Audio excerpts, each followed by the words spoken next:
Monsieur le Président, chers collègues, je tenais en premier lieu, au travers des explications de vote sur cette délibération, saluer la pugnacité de notre collègue maire UDI des Terres, par ailleurs président de la CCFL, Communauté de communes Flandre-Lys, et conseiller départemental Bruno Ficheux, ainsi que l'écoute et le volontarisme de notre président et de l'exécutif régional, notamment la vice-présidente au lycée, pour accélérer et débloquer ce dossier.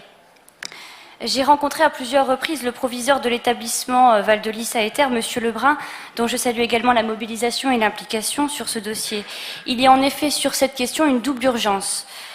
Depuis la rentrée de septembre 2015, le lycée Val de Lys est passé du statut de lycée professionnel à celui de lycée polyvalent et il accueille à ce titre 230 nouveaux élèves supplémentaires sur les près de 700 actuellement scolarisés.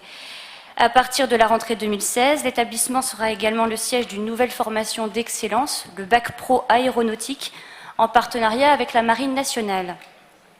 L'armée a en effet signé en France 3 coopérations avec des établissements pour former au Bac Pro aéronautique. 7 autres sont actuellement en cours de discussion.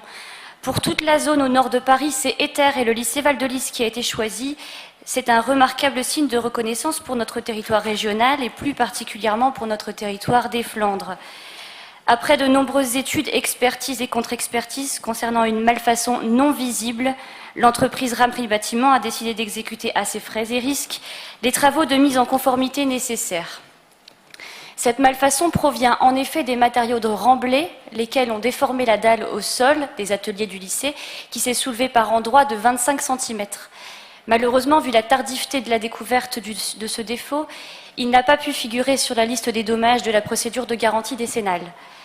Mes collègues du groupe UDI Union Centriste se joignent à moi pour saluer le geste plus que bienvenu de l'entreprise, ainsi que cette délibération qui met fin à des années d'attente et permettra ainsi au lycée, et je le dis sans mauvais jeu de mots, de décoller. Les élus du territoire travaillent actuellement dans une vision prospective au développement de formations d'excellence liées au métier de l'aéronautique, en lien avec l'aérodrome de Merville qui se situe à quelques kilomètres. Il s'agit à terme de développer un véritable campus aéronautique que l'ensemble des élus et acteurs de la communauté éducative appellent de leur vœu. Ce serait en effet un formidable levier économique pour le territoire de la Flandre. Notre groupe UDI Union Centriste votera donc en faveur de ce protocole transactionnel avec l'entreprise Ramprix Bâtiment, très attendu par toute l'équipe enseignante du lycée Val de Lys des Terres. Et nous demeurons bien évidemment particulièrement attentifs au respect des délais pour que la rentrée de septembre, qui s'annonce très prometteuse, se passe dans les meilleures conditions. Je vous remercie. Merci. D'autres